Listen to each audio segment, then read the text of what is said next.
पैसा हा जीवनामध्ये खरंच महत्त्वाचा असतो का हो? किती जण बरं पैशाला व्हॅल्यू देतात? कारण की पैशापेक्षाही अतिश्रेष्ठ मानलं जाणारं म्हणजे शिक्षण. शिक्षण जर असेल, आपण शिक्षणाच्या बळावरती पैसा कमवू शकतो, बरोबर ना? आता उदाहरणार्थ समजा आपल्या घराच्या बाहेर पाटी लावलेली असती, त्याच्या खाली असं लिहिलेलं असतं का की गणपतराव सुधाकर भोसले असं समजा नाव असेल, त्याच्या खाली असं लिहिलेलं असतं का की 2 कारखान्याचा मालक, असं लिहिलेलं असतं का की 5 एकरचा मालक, असं काही लिहिलेलं नसतं. त्याच्या खाली आपलं शिक्षण MA, PhD, कलेक्टर, डॉक्टर की MBBS म्हणजे अशी आपली पदवी लिहिलेली असते.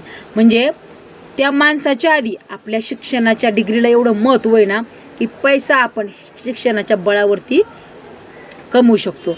म्हणून तुम्ही शिक्षणासाठी भले घर विकावं लागलं तरी चालेल, परंतु शिक्षण हे नेहमी घ्यायचंच. कारण की आपण जर आत्ता सध्या हालाकीत परिस्थिती शिक्षण घेतले, पैशाच्या जीवावरती परत मिळू शकतो. परंतु एकदा वय निघून गेलं तर आपल्याला किती आपण प्रयत्न केला तरी आपण ते शिक्षण परत घेऊ शकत नाहीत. म्हणून पैशाला महत्त्व न देता शिक्षणाला महत्त्व द्या.